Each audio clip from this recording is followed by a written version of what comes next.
आप इतने दिनों से आए क्यों नहीं केशव जी? सभा मंडप से बाहर निकलते निकलते कुसुम ने पूछा।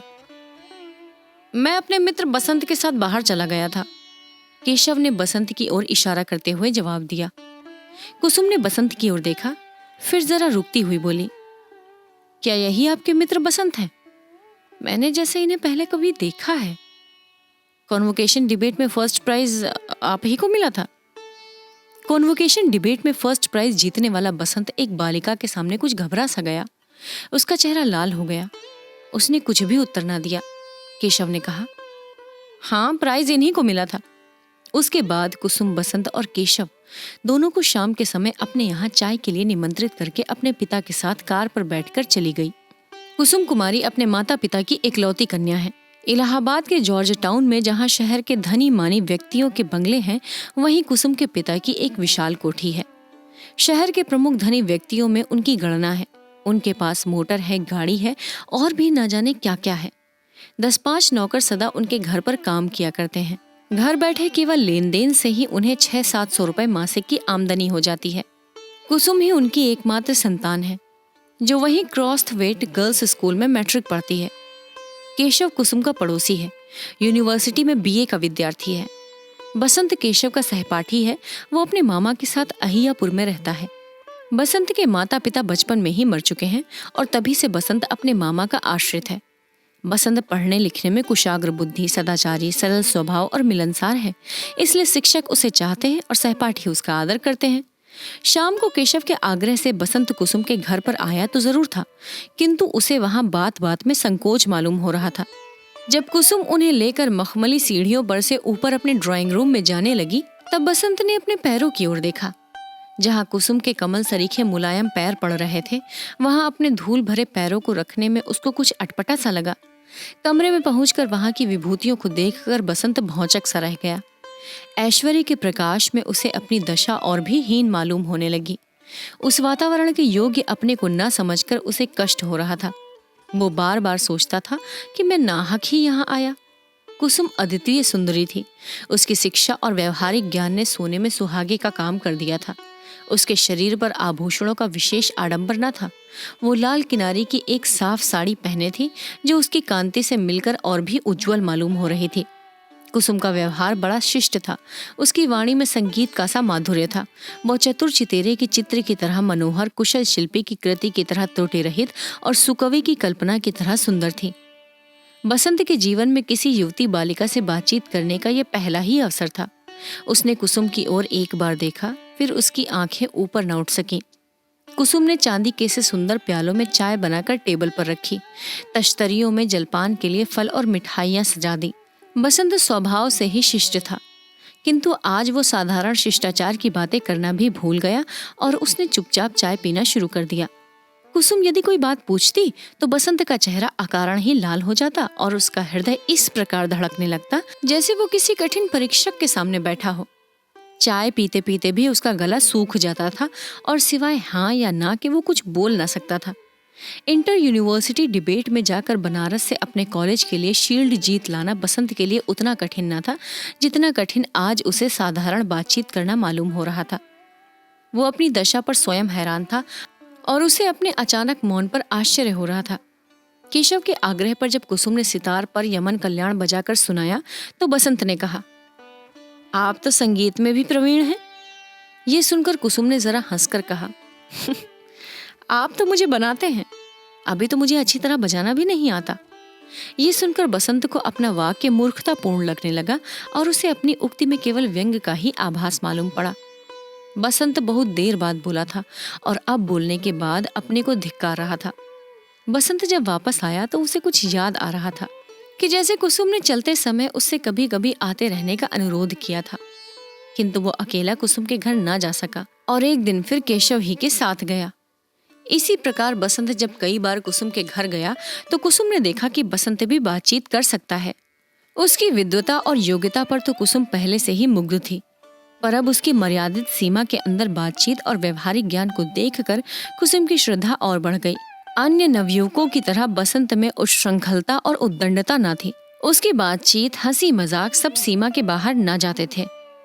कुसुम ने बसंत से अंग्रेजी पढ़ाने के लिए आग्रह किया, जिसे बसंत ने स्वीकार कर लिया और इस प्रकार धीरे धीरे कुसुम और बसंत की घनिष्ठता बढ़ने लगी। कुसुम से मिलने के पहले बसंत ने उसके विषय में जो धारणा बना रखी थी कि धनवान पिता की अकेली कन्या जरूर उद्धत स्वभाव की होगी, वो निर्मूल हो गई। अब उसे कुसुम के पास जाने की सदा इच्छा बनी रहती थी। सवेरे से ही वो शाम होने की बाट देखा करता। अपनी दशा पर उसे स्वयं आश्चर्य था। कुसुम मैट्रिक पास हो गई और बसंत बीए, किंतु दोनों ही ने आगे पढ़ना जारी रखा। बसंत अब भी कभी कभी कुसुम के घर आया करता था। एक दिन बसंत ने सुना कि कुसुम का विवाह मई के महीने में होने वाला है। बसंत समझ न सका कि ये सुनकर उसका चित्त अव्यवस्थित सा क्यों हो गया। उसने कभी स्वप्न में भी नहीं सोचा था कि कुसुम के साथ उसका भी ऐसा कोई संबंध हो सकता है। अपनी और कुसुम की आर्थिक स्थिति में जमीन आसमान का अंतर वो देखा करता था और कभी इस प्रकार की असंभव कल्पना को न लाने के लिए उसे अपने पर विश्वास था। कुसुम उसके लिए आकाश कुसुम थी। उसे छूने तक की कल्पना बेचारा बसंत कैसे करता।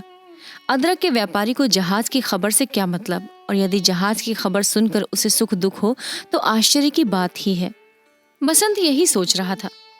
बसंत कुसुम से दूर दूर रहने की सोचने लगा, किंतु ज्यों ही शाम हुई वो अपने आप को रोक न सका। निकला तो वो टहलने, लेकिन टहलते हुए कुसुम के घर जा पहुंचा। जब वो कुसुम के घर पहुंचा तो कुसुम वहां न थी। वो ड्राइंग रूम में बैठकर एक एल्बम के पन्ने उलटने लगा। उसकी दृष्टि एक चित्र पर जाकर एकाएक रुक गई। वो बड़ी देर तक उस चित्र को ध्यानपूर्वक देखता रहा।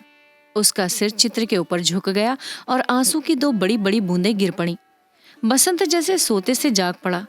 उसने झट से जेब से रुमाल निकालकर चित्र पर से आंसू की दो बूंदें पोंछ दी और उसी समय उसकी नजर सामने लगे बड़े आईने पर पड़ी। कुसुम उसके पीछे चुपचाप खड़ी थी। उसकी आंखें सजल थीं। बसंत कुछ घबरा सा गया। कुसुम पास की एक कुर्सी खींचकर बैठ गई। थोड़ी देर तक दोनों ही चुपचाप रहे। आखिर कुसुम ने ही कुछ देर बाद निस्तब्धता भंग करते हुए कहा, बसंत बाबू, अब तो बहुत देर हो चुकी है। बसंत ने कहा, जो हुआ ठीक ही हुआ। इसके बाद मिल्टन की एक कविता की कुछ पंक्तियां जो कुसुम ना समझ सकती थी, बसंत ने उसे समझाई। बसंत अपने घर गया और कुसुम अपने पिता के साथ हवाखोरी के लिए।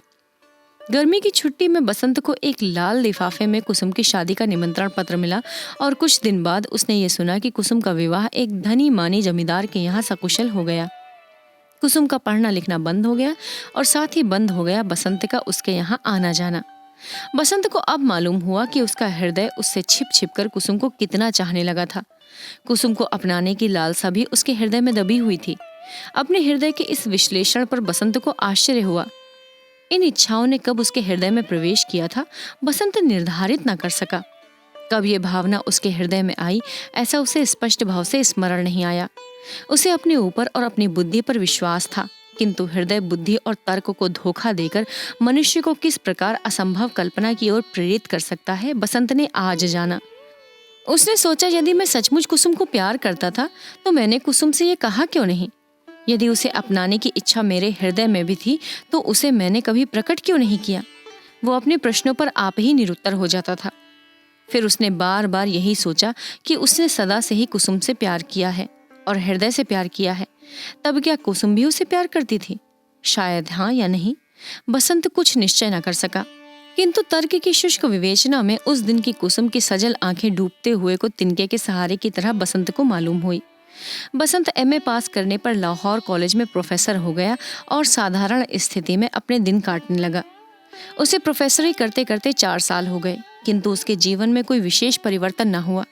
उसके मामा ने उसके विवाह के लिए 2-4 बार कहा भी, किंतु बसंत ने टाल दिया। माता पिता तो थे ही नहीं जो उसे बार बार विवाह के लिए बाध्य करते।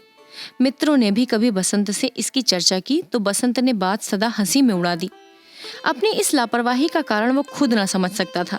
विवाह न करने की उसने कोई प्रतिज्ञा तो न कर रखी थी, किंतु न जाने क्यों उसका चित्त अव्यवस्थित था। विवाह की ओर से उसका झुकाव था ही नहीं। इन 4 वर्षों में बसंत एक बार भी इलाहाबाद नहीं गया। बार बार इच्छा होते हुए भी वो वहां न जा सका। उसके मामा की बदली लखनऊ हो गई थी। अब इलाहाबाद जाता भी तो किसके यहाँ। अपनी क्लास के विद्यार्थियों को टाटा नगर के कारखाने को दिखलाकर जब बसंत लौट रहा था, उसे इलाहाबाद स्टेशन से जाना पड़ा।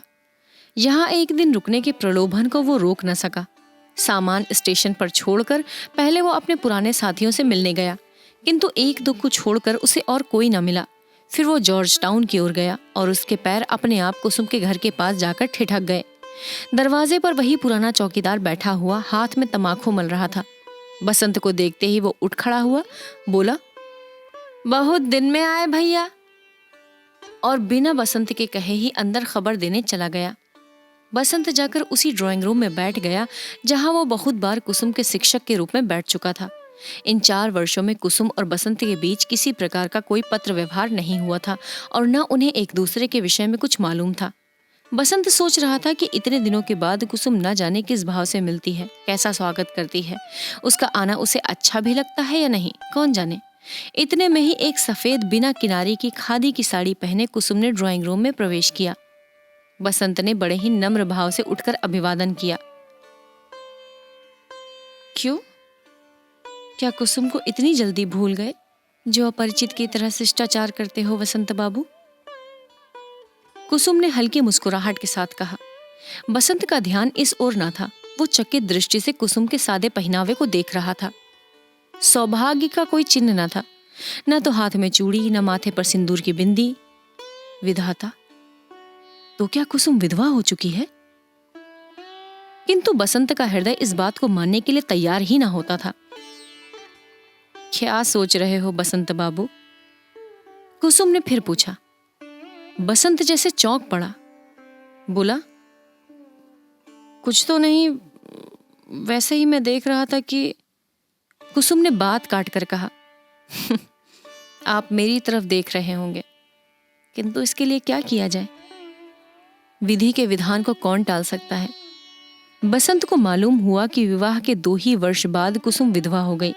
उसके पिता भी उसे अटूट संपत्ति की अधिकारिणी बनाकर 6 महीने हुए परलोकवासी हुए। बसंत ने देखा कि विपत्तियों ने कुसुम को ज्ञान में उससे भी अधिक प्रौढ़ बना दिया है। कुसुम उम्र में बसंत से कुछ साल छोटी थी, किंतु बसंत अभी संसार सागर के इसी तट पर था और कुसुम लहरों के चपेट में आकर उस पार बसंत से बहुत दूर पहुंच गई थी। बसंत के जीवन में आशा थी और कुसुम का जीवन निराशा से पूर्ण था। निराशा की अंतिम सीमा शांति है। कुसुम उसी शांति का अनुभव कर रही थी। उस दिन बसंत फिर लौट कर वापस न जा सका। कुसुम के अनुरोध से वो 2 दिन तक कुसुम का मेहमान बना। दोनों ने परस्पर एक दूसरे के विषय में इतने दिनों का हालचाल जाना। पत्र न लिखने की शिकायत ना तो कुसुम को थी न बसंत को। चलते समय कुसुम ने बसंत से आग्रह किया, यदि उन्हें किसी काम से इस ओर आना हो तो इलाहाबाद में जरूर ठहरे। कुसुम बसंत का हृदय उसकी आंखों में देख रही थी। उसे विश्वास था कि बसंत जरूर आएगा। बसंत का स्वास्थ्य दिनों दिन बिगड़ता ही गया। कोई खास बीमारी तो ना थी, केवल 8-10 दिन तक मलेरिया ज्वर से पीड़ित रहने के बाद वो कमजोर होता गया। छुट्टी में जलवायु परिवर्तन के लिए बसंत मसूरी गया। प्रकृति के सुंदर दृश्य, यात्रियों की चहल पहल, बिजली की रोशनी, किसी भी बात से बसंत के चित्त को शांति न मिल सकी। वो सदा गंभीर और उदास रहा करता। कुसुम को वो जी से प्यार करता था। बसंत का स्वभाव और चरित्र अत्यंत उज्जवल और ऊंचा था। फिर भी जब वो सोचता कि कुसुम के विवाह के समय, उसके सुख के समय उसकी आंखों में आंसू आए थे और कुसुम के विधवा होने पर उसके हृदय में आशा का संचार हुआ है, तब वो अपने विचारों पर स्वयं लज्जित होता और अपने को नीच समझकर धिक्कारता। बसंत बहुत दिनों तक मसूरी में न रह सका। देहरादून एक्सप्रेस से वो एक दिन इलाहाबाद जा पहुंचा। कुसुम के सद्व्यवहार से कुछ शांति मिली। कई दिनों से बसंत कुसुम को कुछ कहना चाहता था, किंतु कहते समय उसे ऐसा मालूम होता था जैसे कोई आकर उसकी जबान पकड़ लेता हो। वो कुछ न कह सकता था। एक दिन बगीचे में कुसुम बसंत के साथ टहल रही थी। दोनों ही चुपचाप थे। बसंत ने निस्तब्धता भंग की।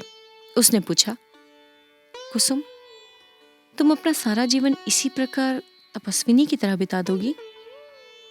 क्या करूं, ईश्वर की ऐसी ही इच्छा है, कुसुम ने शांति से उत्तर दिया। किंतु इस तपश्चर्या को सुख में परिवर्तित करने का क्या कोई मार्ग नहीं है? क्या मार्ग हो सकता है बसंत? तुम ही कहो ना, मेरी समझ में तो नहीं आता। बसंत ने धड़कते हुए हृदय से कहा, पुनर्विवाह, जैसा कि तुम्हारी सखी मालती ने भी किया है। कुसुम को एक धक्का सा लगा। उसका चेहरा लाल हो गया। उसने दृढ़ता से कहा, लेकिन बसंत बाबू, मुझसे तो ये कभी ना हो सकेगा। बसंत चुप हो गया। वो रह रहकर अपनी गलती पर पछता रहा था। बसंत ने साहस करके इस नाजुक विषय को छेड़ तो जरूर दिया था, किंतु वो डर रहा था कि कहीं कुसुम की नजर से वो नीचे न गिर जाए। दोनों चुप थे। दोनों के दिमाग में एक प्रकार का तूफान सा उठ रहा था।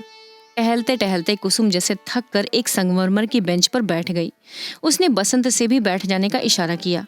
उसने कहा, बसंत, मैं तुम्हें कितना चाहती हूँ, शायद तुम इसे अभी तक अच्छी तरह नहीं जान पाए हो। बसंत के हृदय में फिर आशा की चमक उठी। वो ध्यानपूर्वक उत्सुकता के साथ कुसुम की बातें सुनने लगा। कुसुम ने कहा, तुम भी मुझे पहले से चाहते हो, ये बात मुझसे छिपी न रह सकी। उस दिन ड्राइंग रूम में ये बात अपने आप ही प्रकट हो गई थी, लेकिन वो प्रकट हुई बहुत देर बाद। तब उसके लिए कोई उपाय शेष न था। उसके बाद बसंत, इन लंबे 4 वर्षों की अवधि में भी मैं तुम्हें भूल नहीं सकी हूँ, जैसा कि तुम देख रहे हो। बसंत का हृदय जोर से धड़क रहा था। कुसुम ने फिर कहा, इतना सब होते हुए भी बसंत, मैंने निश्चय किया है कि मैं कभी पुनर्विवाह नहीं करूंगी। अपने माता पिता और अपने स्वामी की स्मृति को कलंक न लगाऊंगी। तुम्हारा और मेरा शुद्ध प्रेम है, उसमें वासना और स्वार्थ की गंध नहीं है। बसंत हताश हो गया। कुसुम ने फिर कहा, कहानियों की तरह क्या प्रेम का अंत विवाह में ही होना चाहिए बसंत? बसंत कोई उत्तर न दे सका।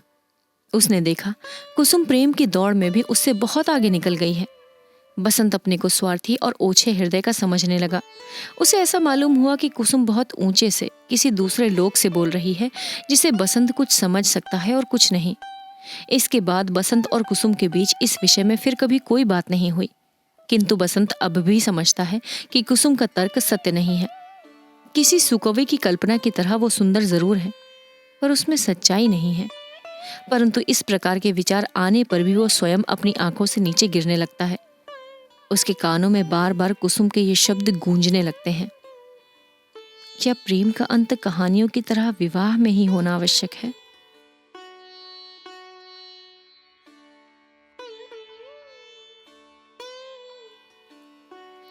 विवाह के बाद नववधु को लेकर जब बैरिस्टर राधा रमण घर लौट रहे थे, तब रास्ते में ही एक रेल दुर्घटना हो गई। कई बाराती घायल हो गए। 2 का तो घटना स्थल पर ही अंत हो गया। मरने वाला एक लॉ का विद्यार्थी था और दूसरे थे स्वयं बैरिस्टर राधा रमण। मृत्यु के कुछ क्षण पहले एकाएक राधा रमण ने आंखें खोलकर चारों तरफ देखा।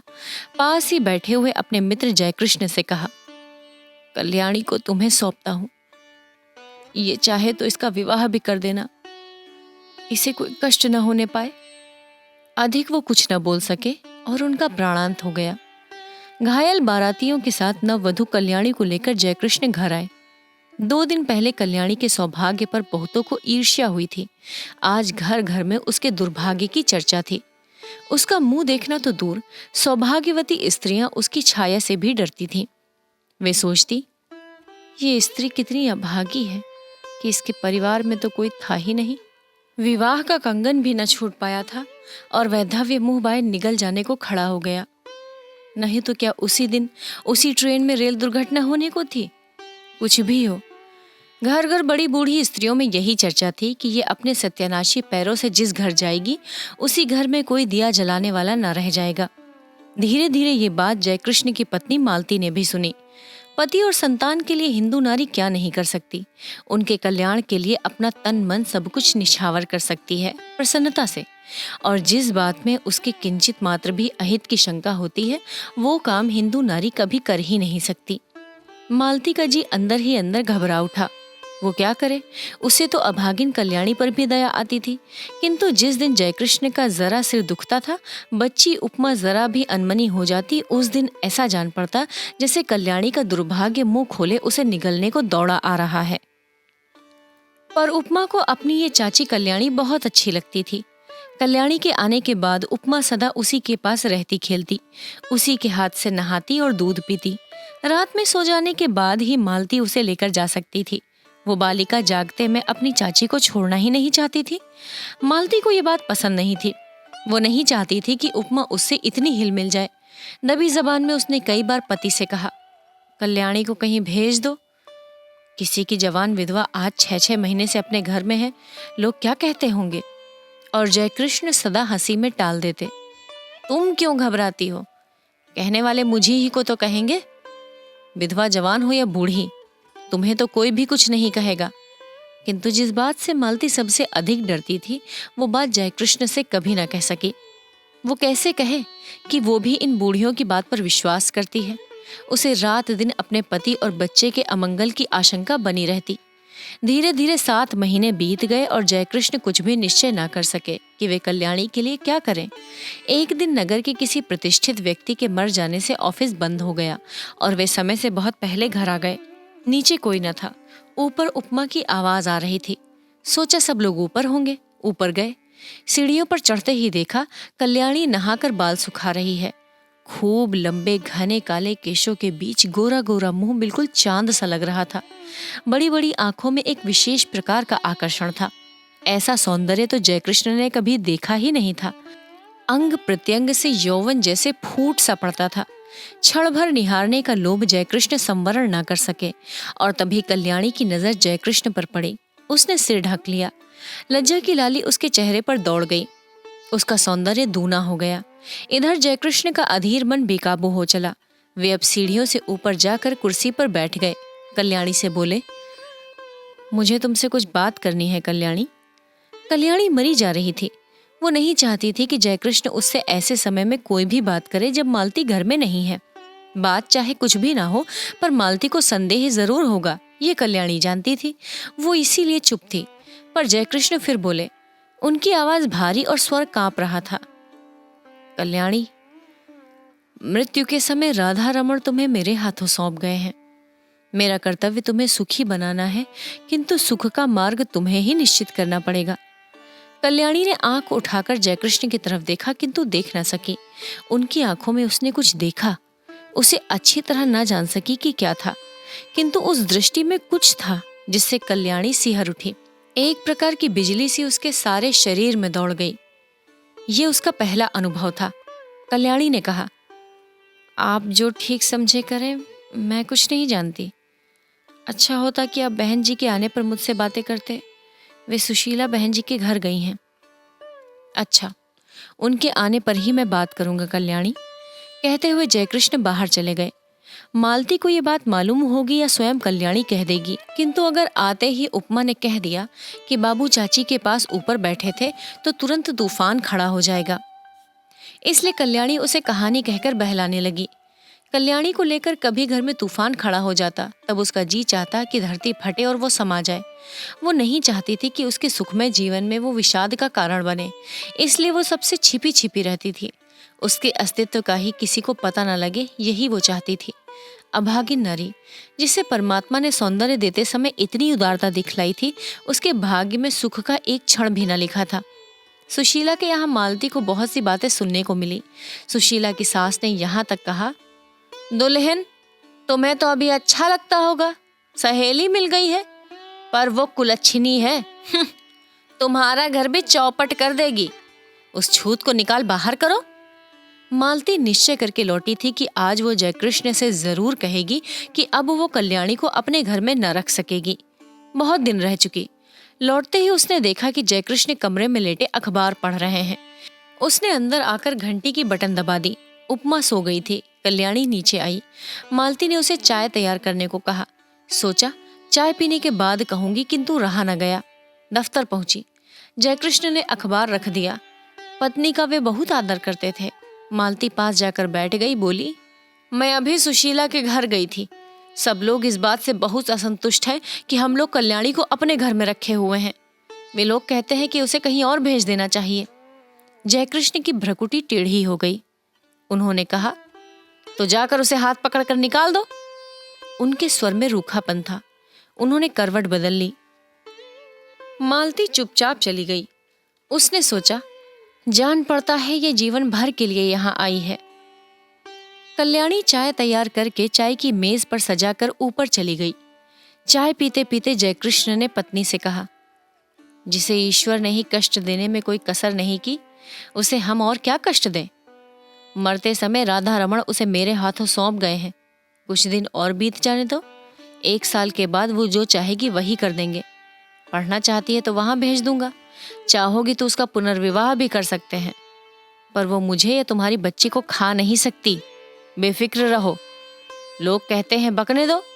दुनिया में हर किसी को प्रसन्न रखने की कोशिश करने वाला किसी को भी प्रसन्न नहीं रख सकता। मालती बोली, मैं ये नहीं कहती कि उसे आज ही कहीं भेज दो, पर 15 दिन बाद मुझे माँ के घर जाना पड़ेगा। मेरी भतीजे का ब्याह है। कल्याणी यहाँ अकेली रहेगी? जयकृष्ण बोले, अकेली क्यों रहेगी, उसे भी साथ ले जाना। मालती ने उत्तर दिया, साथ कैसे ले जाऊंगी? सगुन साइत के दिन लड़की पर इसकी छाया पड़ी तो? लोग तो बड़ी बूढ़ी विधवा की छाया से भी हल्दी चढ़ी लड़की को बचाते हैं। फिर जान न पहचान ऐसी स्त्री को जबरदस्ती उनका मेहमान क्यों बनाऊं? उन्हें अच्छा न लगे तो? जयकृष्ण खींच कर बोले, तो फिर कल्याणी यहीं रहेगी। बुधिया की माँ को दिन भर रहने को कह देना, उससे कुछ और पैसे दे दिए जाएंगे। न चाहते हुए भी आखिर एक दिन कल्याणी को घर में अकेली छोड़कर मालती को जाना पड़ा। जाते समय बुधिया की माँ को उसने अच्छी तरह समझा दिया था कि बाबूजी को खाना वही परोसेगी। कल्याणी से भी कह दिया था वो बाबूजी से जैसा पर्दा करती है वैसे ही करती रहे और बुधिया की माँ रात दिन यहीं रहे। मालती चली गई। अब जयकृष्ण प्रायः देर से जाते और जल्दी लौट आते। कभी कभी वे दफ्तर जाते ही नहीं। ये बात ध्यान देकर कल्याणी ने देखी।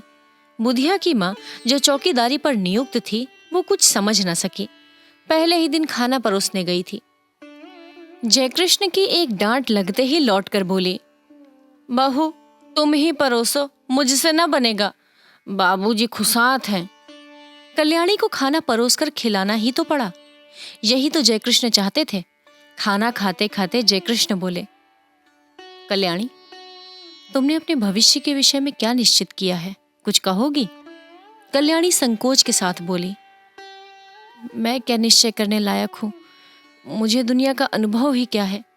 गांव में विधवा मौसी के साथ रहती थी।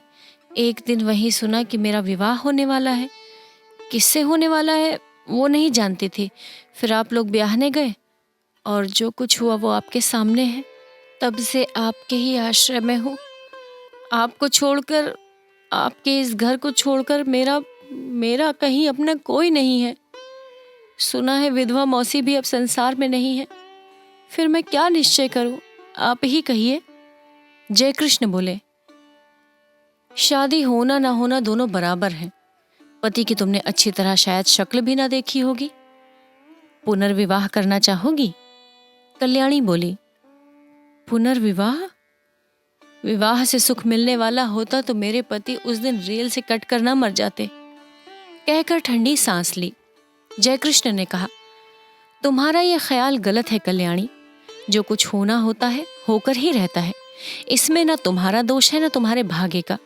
मेरा तो विश्वास है कि जिस ईश्वर ने तुम्हें इतना रूप दिया है वो सुख भी देगा। हाँ, मार्ग तुम्हें स्वयं निश्चित करना है। तुम चाहो तो मैं तुम्हें पढ़ने के लिए किसी पाठशाला भेज सकता हूँ। कल्याणी को हंसी आ गई। बोली, अब मैं बूढ़ी होने जा रही हूँ। छोटी छोटी लड़कियों के साथ बैठकर कैसे पढ़ूंगी? और पढ़ना आएगा भी मुझे? मैं तो निरी मूर्ख हूँ। ये हंसी न थी, बिजली कौंध गई थी। जयकृष्ण ने कल्याणी को आज तक कभी हंसते नहीं देखा था। वे सिर से पैर तक सिहर उठे। बहुत संभल कर बोले, कोशिश करने से सब कुछ आता है कल्याणी। फिर भी तुम खूब सोच विचार कर मुझे शाम को अपना निश्चय कहना। शाम को भोजन के बाद रात को बहुत देर तक कल्याणी और जयकृष्ण बातें करते रहे। पहरे पर नियुक्त बुढ़िया पड़ी हुई खर्राटे भर रही थी। कल्याणी ने कहा, पति को मैं प्रेम न कर सकी क्योंकि संयोग और वियोग में केवल 2 ही दिन का तो अंतर था। हाँ, दया भाव से ही प्रेरित होकर उन्होंने मेरा पाणी ग्रहण किया था, इसलिए उन पर मेरी अपार श्रद्धा पहले से ही थी। वो अब भी है, किंतु प्रेम से तो मेरा प्रथम परिचय उसी दिन हुआ जिस दिन आप सीढ़ियों पर चुपचाप खड़े थे। आप विश्वास मानिए कि मैं आपको जितने श्रद्धा भाव से देखती हूँ उतना ही आपसे प्रेम भी करने लगी हूँ। फिर भी आपके साथ मेरा पुनर्विवाह असंभव है। कल्याणी, तुम्हें आपत्ति क्या है? भर्राई हुई आवाज में जयकृष्ण ने पूछा और कल्याणी के हाथ अपने हाथ में ले लिए। कल्याणी ने तुरंत अपना हाथ छुड़ा लिया और संदिग्ध दृष्टि से जयकृष्ण की ओर देखा। जयकृष्ण को अपनी भूल मालूम हो गई। दोनों कानों में हाथ लगाकर बोले, भूल स्वीकार करता हूं, अब कभी ना होगी। फिर कुछ रुक कर कहा, कल्याणी तुम मुझसे कभी ना डरना। तुम्हारी इच्छा के विरुद्ध मैं तुम्हें कभी ना छुऊंगा। पर ये बताओ कि जब पुनर्विवाह करने में तुम्हें कोई आपत्ति नहीं है और तुम मुझे प्रेम भी करती हो, तब तुम्हारा पुनर्विवाह मेरे साथ क्यों असंभव है? असंभव इसलिए है कि आप विवाहित हैं, कल्याणी ने निश्चय के स्वर में कहा। जयकृष्ण ने कहा, पर हिंदू शास्त्र के अनुसार एक पुरुष कई विवाह कर सकता है। फिर तुम वो सौभाग्य मुझे क्यों नहीं दान करती जो किसी दूसरे को मिलने वाला है? छी, कल्याणी बोली, आप क्या समझते हैं कि मैं किसी और से विवाह करूंगी? ये कभी नहीं होगा। मैंने एक बार जिससे प्रेम किया उसी से प्रेम करती हुई मिट जाऊंगी। हिंदू नारी प्रेम करना जानती है, वो प्रेम का प्रतिदान नहीं चाहती। मैंने प्रेम किया करती रहूंगी। ये बात दूसरी है कि प्रेम की प्रतिमा तक मेरी पहुंच न हो सके, और ये तो अपना अपना भाग्य है। कहती हुई एक दीर्घ निश्वास के साथ कल्याणी ने जयकृष्ण की ओर देखा। जयकृष्ण ने कहा, कल्याणी, तुम अपना ही अपना देखोगी या मेरा भी कुछ ख्याल करोगी? मैं पागल हो जाऊंगा।